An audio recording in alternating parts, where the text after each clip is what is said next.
एक अमीर बाप की बिगड़ी हुई बेटी जिसको लगता था पैसा और पावर ही सब कुछ है।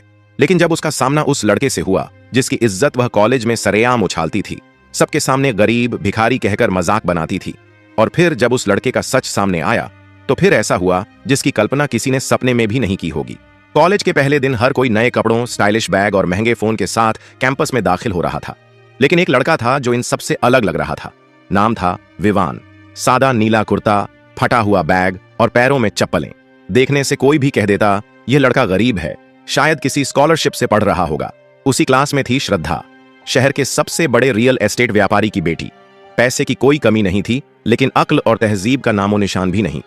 उसके लिए क्लासरूम एक शो ऑफ करने की जगह थी। नए ब्रांडेड कपड़े, आईफोन के नए मॉडल और दोस्तों की टोली जो हर वक्त उसके चारों ओर मंडराती थी। पहली ही क्लास में जैसे ही श्रद्धा की नजर विवान पर पड़ी, उसकी भौहें सिकुड़ गईं। हे भगवान, ये क्या बला है, उसने अपनी सहेली से कहा। यह भिखारी कहां से आ गया क्लास में? मुझे लगा था यह कॉलेज सिर्फ स्टैंडर्ड स्टूडेंट्स के लिए है। क्लास खत्म होते ही वो सीधे विवान के पास आई और ताना मारा, तुम्हें एडमिशन कैसे मिल गया?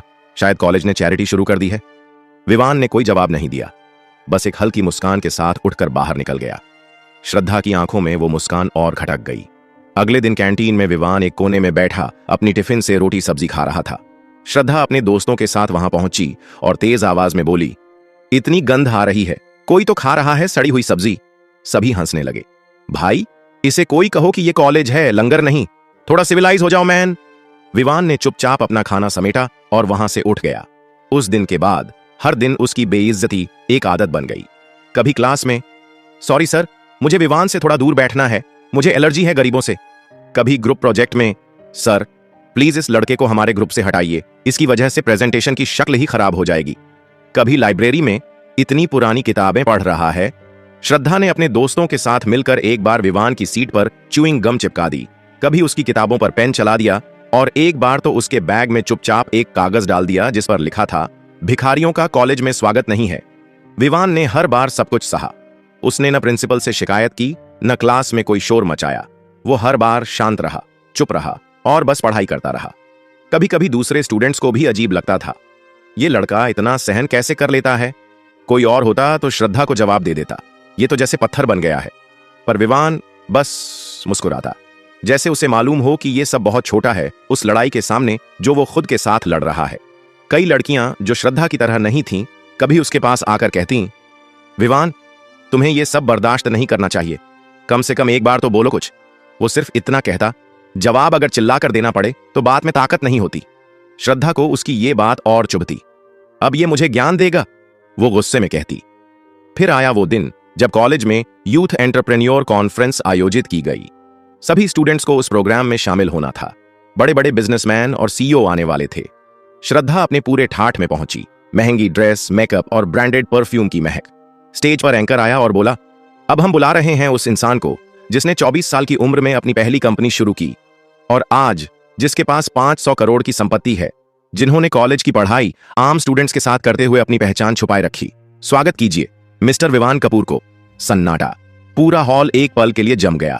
श्रद्धा की आंखें फटी की फटी रह गईं। उसके मुंह से शब्द नहीं निकले। वो पसीने से तरबतर हो गई। नहीं, ये मजाक है, ये कैसे हो सकता है, उसने बुदबुदाया। विवान स्टेज पर चढ़ रहा था, सूट में, आत्मविश्वास से भरा हुआ, एक शांत मुस्कान के साथ। उसके पीछे थे सुरक्षाकर्मी, मैनेजमेंट टीम और बड़े बड़े मीडिया चैनल। क्लास का वो भिखारी अब सबका सरताज बन चुका था। स्टेज पर खड़े होकर उसने कहा, कई बार लोग हमें हमारे कपड़ों, हमारी भाषा और हमारे बैठने के तरीके से जज करते हैं, लेकिन वो भूल जाते हैं कि असली कीमत इंसान की सोच में होती है। आज मैं यही सीख लेकर यहां तक पहुंचा हूं, और वो भी उन लोगों की वजह से जो हर रोज मुझे नीचा दिखाने की कोशिश करते थे। श्रद्धा का चेहरा लाल पड़ चुका था, ग्लानि से, शर्म से और पछतावे से। वो चाहती थी कि जमीन फट जाए और वो उसमें समा जाए। विवान ने एक बार भी उसकी तरफ नहीं देखा। उसने उसे उसी तरह अनदेखा कर दिया जैसे वो उसके इंसान होने को नकारती रही थी। कॉन्फ्रेंस खत्म हो चुकी थी। हॉल की रौनक अब शांत हो गई थी, लेकिन श्रद्धा के अंदर एक तूफान चल रहा था। वो जो खुद को सबसे ऊपर समझती थी, वो अब अपने आप से भी नजरें नहीं मिला पा रही थी। क्लास का वही लड़का जिसे उसने हर दिन अपमानित किया, आज उसी की चमक में वो खुद धुंधली हो चुकी थी। वो कुर्सी पर बैठी थी, हाथ कांप रहे थे, पसीना माथे से टपक रहा था और आंखें फटी रह गई थीं। विवान स्टेज से उतर चुका था, मीडिया वाले उसके पीछे पीछे दौड़ रहे थे, लोग सेल्फी लेने के लिए बेताब थे, और श्रद्धा वो वहीं जमी हुई थी, अपनी जगह से हिल नहीं सकी। रात भर उसे नींद नहीं आई। हर ताना, हर मजाक, हर शब्द जो उसने विवान पर फेंका था, आज वही शब्द उसकी अपनी आत्मा पर चोट कर रहे थे। उसे याद आया, उसने विवान के कपड़ों का मजाक उड़ाया था, उसकी किताबें फेंकी थीं, उसकी सीट पर च्यूइंग गम चिपकाई थी, और सबसे भयानक बात, उसके इंसान होने पर सवाल उठाए थे। सुबह होते ही वो सीधे कॉलेज पहुंची, नजरें नीचे झुकी हुईं, चेहरा थका हुआ और होंठ सूखे। क्लास में कदम रखते ही उसकी नजर सबसे पीछे पड़ी। विवान फिर उसी सीट पर बैठा था, वही सादगी, वही शांत चेहरा, जैसे कुछ हुआ ही ना हो। श्रद्धा धीरे से उसके पास गई। सबकी नजरें उन दोनों पर थीं। विवान, उसकी आवाज कांप रही थी। मैं माफी मांगना चाहती हूं। विवान ने सिर उठाया, उसकी तरफ देखा, लेकिन कुछ नहीं कहा। उसकी चुप्पी आज पहली बार श्रद्धा को चुभ रही थी। वो खामोशी जो पहले उसे कमजोर लगती थी, अब बर्फ जैसी ठंडी और भारी लग रही थी। श्रद्धा बैठ गई। मुझे नहीं पता था तुम कौन हो, पर सच कहूं, जो मैंने किया वो किसी के साथ नहीं होना चाहिए। मैं शायद इंसान तो थी, लेकिन इंसानियत भूल गई थी। विवान ने बहुत धीरे से कहा, तुम्हारे लिए मैं अब कौन हूं? करोड़पति विवान, या वही पुराना विवान जो टिफिन में रोटी लाता था? श्रद्धा की आंखें भर आईं। तब मैं तुम्हें इंसान नहीं मानती थी, और अब खुद को भी नहीं मानती। अगले कुछ दिन श्रद्धा ने खुद को बिल्कुल बदल लिया। वो किसी पर हंसती नहीं थी, किसी की हालत पर टिप्पणी नहीं करती थी। अब वो बगैर मेकअप कॉलेज आती थी, कैंटीन में लाइन में लगकर खाना लेती थी।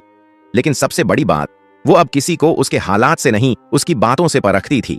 वो कई बार विवान से माफी मांगने गई, लेकिन हर बार सिर्फ एक हल्की मुस्कान के साथ जवाब मिलता, कोई बात नहीं। पर उस मुस्कान में अब दूरी थी। एक दिन कैंटीन में श्रद्धा अकेली बैठी थी, चुपचाप। तभी विवान उसके पास आया और बोला, तुमने खुद को बदल लिया है, ये छोटी बात नहीं है। श्रद्धा ने उसकी तरफ देखा। मुझे पता है, मैं तुम्हारे लायक कभी नहीं थी, लेकिन क्या मैं इंसान बनने के लायक भी नहीं हूं? विवान कुछ पल चुप रहा, फिर बोला, इंसान बनने के लिए माफी मांगना काफी नहीं होता, उस माफी को जीना पड़ता है, और तुम वो कर रही हो। श्रद्धा की आंखों से आंसू बह निकले। वो कुछ नहीं बोल पाई, लेकिन विवान उठा और बोला, शब्दों से ज्यादा वक्त बोलता है श्रद्धा। उस दिन पहली बार श्रद्धा को यह समझ आया कि माफी शब्दों से नहीं, बदलाव से मिलती है, और इज्जत पैसे से नहीं, इंसानियत से मिलती है। वक्त बीतने लगा। कॉलेज में अब श्रद्धा वही नहीं रही थी जो कभी सब पर हंसती थी, घमंड में चूर रहती थी और पैसे को ही खुदा समझती थी। अब वो चुप रहती थी, सबसे नम्रता से बात करती थी। लेकिन कुछ चीजें इतनी आसानी से नहीं बदलती। कॉलेज के वही लोग जो पहले श्रद्धा की चमचागिरी करते थे, अब उसी पर ताने मारते। अब क्यों इतनी सीधी बन गई? लगता है करोड़पति लड़के के प्यार में आ गई है। ड्रामा कर रही है, माफी का, बस लाइन में लगने की कोशिश है। श्रद्धा हर ताना चुपचाप सहती रही। कभी अकेले में बैठकर रोती, कभी खुद को आईने में देखती और कहती, शायद ये वही सजा है जो मुझे मिलनी चाहिए। मैंने वक्त रहते किसी का सम्मान नहीं किया, अब खुद अपमान झेलना सीख रही हूं। लेकिन सबसे ज्यादा जो उसे अंदर से तोड़ रहा था, वो था विवान की चुप्पी। वो अब भी उससे बात करता था, लेकिन पहले जैसी कोई गहराई नहीं रही थी। बातचीत सीमित थी, कुछ शब्द, कुछ जवाब, और फिर दूरियां। श्रद्धा चाहती थी कि वो एक दिन उसे वैसे देखे जैसे वो पहले देखता था, बिना किसी घृणा के, बिना किसी हिसाब के। कॉलेज में एक दिन एनुअल कल्चरल डे की घोषणा हुई। सभी स्टूडेंट्स को टीम में बांटा गया। किस्मत से श्रद्धा और विवान एक ही ग्रुप में आ गए। अब उन्हें रोज रिहर्सल में मिलना होता था। श्रद्धा अपने काम में पूरे मन से लगती, देर रात तक तैयारी करती, स्टेज पर सफाई करती, पोस्टर चिपकाती। वो हर काम करती जो कभी नीच समझती थी। और विवान, वो सब देख रहा था, बिना कुछ कहे, बस देख रहा था। हर दिन उसकी आंखों में एक नई श्रद्धा दिखती, थकी हुई पर सच्ची, टूटी हुई पर मजबूत, शर्मिंदा पर ईमानदार। एक रात जब सभी ग्रुप मेंबर्स थक कर चले गए थे, श्रद्धा अब भी स्टेज पर बैठी पोस्टर बना रही थी। विवान ने उसके पास आकर पानी की बोतल रखी। इतना खुद को क्यों सजा दे रही हो? उसने पहली बार सधी हुई आवाज में पूछा। श्रद्धा ने सिर उठाया, उसकी आंखों में हल्के से आंसू थे। क्योंकि मुझे अपनी जिंदगी में पहली बार खुद से डर लगने लगा है। मुझे डर है कि कहीं मैं फिर वही ना बन जाऊं। विवान चुपचाप बैठ गया। दोनों के बीच एक लंबा सन्नाटा पसरा रहा। फिर श्रद्धा बोली, मैं ये नहीं कहती कि मुझे माफ कर दो। मैं बस इतना चाहती हूं कि एक दिन जब तुम पीछे मुड़कर देखो तो तुम ये ना कहो कि मेरी मौजूदगी ने तुम्हारी जिंदगी का वो हिस्सा गंदा किया था। विवान ने उसकी तरफ देखा। अब वो श्रद्धा नहीं थी जिसे वो पहली बार क्लास में मिला था। तुम्हारे घमंड ने मुझे तोड़ा नहीं था, लेकिन तुम्हारा ये बदला हुआ रूप मुझे अंदर तक छू गया है। श्रद्धा की आंखें भर आईं। तो क्या इसका मतलब यह है कि तुम मुझे एक मौका दोगे? विवान ने गहरी सांस ली, फिर मुस्कुराया। एक इंसान को माफ करना आसान नहीं होता, लेकिन जब वो इंसान खुद को बदल ले तो माफ न करना खुद को सजा देने जैसा होता है। श्रद्धा ने धीमे से कहा, मैं कोई रिश्ता नहीं मांग रही, सिर्फ वो इज्जत मांग रही हूं जो मैंने कभी दी ही नहीं थी। विवान ने उसकी तरफ हाथ बढ़ाया। आज से हम फिर से शुरू करते हैं, इस बार बिना घमंड, बिना हिसाब, सिर्फ एक इंसान की तरह दूसरे इंसान के साथ। श्रद्धा ने उसका हाथ थाम लिया। इस बार उसका चेहरा झुका नहीं था, वो मुस्कुरा रही थी, सच्चाई से, नरमी से। कॉलेज के स्टूडेंट सब हैरान थे। विवान, जिसने कभी किसी को अपने पास नहीं आने दिया, अब उसी श्रद्धा के साथ बैठता है, बात करता है और कभी कभी हल्का सा हंसता भी है। कॉलेज में फुसफुसाहटें होने लगी थीं। अरे करोड़पति लड़का है, इसलिए अब इसके पीछे घूम रही है। श्रद्धा की चालाकी देखो, पहले ताने मारती थी, अब भाव खाने लगी है। ये तो सब एक प्लान है यार, ताकि शादी के बाद उसका बाप का बिजनेस संभाल ले। ये बातें अब श्रद्धा के कानों तक नहीं, उसके सीने तक पहुंचती थीं। एक दिन कैंटीन में किसी ने जोर से ताना मारा, ओ श्रद्धा, आजकल भिखारियों में भी दिल लग रहा है क्या? सन्नाटा छा गया। श्रद्धा उठी, उस लड़के की आंखों में देखती रही, फिर एकदम ठंडे स्वर में बोली, जब इंसान की सोच इतनी छोटी हो जाए कि पैसे से दिल का रिश्ता तौला जाए, तब समझ लेना चाहिए कि असल गरीबी जेब में नहीं, दिमाग में होती है। वो मुड़ी और उसी वक्त विवान दरवाजे पर खड़ा था। उसने सब सुन लिया था। उसकी आंखों में कोई प्रतिक्रिया नहीं थी, सिर्फ एक ठहरी हुई शांति। श्रद्धा उसके पास आई और बोली, मैंने तुम्हें साबित करने की कोशिश की कि मैं बदल गई हूं, लेकिन लोग अब मुझे वही देखना चाहते हैं जो मैं पहले थी। विवान ने कहा, श्रद्धा, लोग हमेशा तुम्हें तुम्हारे बीते कल से परखेंगे, लेकिन असली पहचान तुम्हारा आज तय करता है। श्रद्धा की आंखों में आंसू भर आए। तो क्या तुम मुझे अब भी एक मौका दोगे? विवान ने बहुत धीरे से फिर उसका हाथ थामा। मैं तुम्हें मौका नहीं दे रहा, मैं तुम्हें सम्मान लौटा रहा हूं। कुछ दिन बाद कॉलेज में ग्रेजुएशन सेरेमनी थी। पूरे कैंपस में रौनक थी। हर कोई अपने नए जीवन की ओर कदम बढ़ा रहा था। स्टेज पर अवार्ड्स देने के बाद विवान ने माइक उठाया। मैंने ये कॉलेज सिर्फ इसलिए ज्वाइन किया था क्योंकि मुझे सच्चे रिश्ते चाहिए थे, जो मेरी पहचान से नहीं, मेरी इंसानियत से जुड़े। आज मुझे ये कहते हुए गर्व है कि मुझे वो रिश्ता मिला। सभी लोग सोच में पड़ गए। किस रिश्ते की बात कर रहा है? उसने कहा। एक लड़की थी जिसने मेरी बेइज्जती की, मेरी हालत का मजाक उड़ाया, और फिर उसी ने मुझे खुद से ज्यादा समझा, बदला और इंसानियत की मिसाल बन गई। वो मुड़ा और अपनी सीट पर बैठी श्रद्धा की तरफ इशारा किया। पूरे हॉल में तालियां गूंज उठीं। श्रद्धा की आंखों से आंसू बहने लगे। पहली बार वो इज्जत जो उसने छीनी थी, उसे बिना मांगे वापस मिली थी। सेरेमनी के बाद दोनों अकेले बैठे थे, कॉलेज की सीढ़ियों पर, वहीं जहां कभी श्रद्धा ने विवान की चप्पलों पर हंसते हुए कहा था, ये क्या पहन रखा है? वो बोली, कभी नहीं सोचा था कि मेरी जिंदगी का सबसे कीमती पल एक उसी इंसान के साथ बैठेगा जिसे मैंने सबसे ज्यादा ठेस पहुंचाई थी।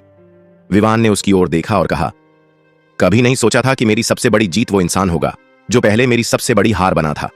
श्रद्धा ने मुस्कुराकर पूछा, अब आगे क्या?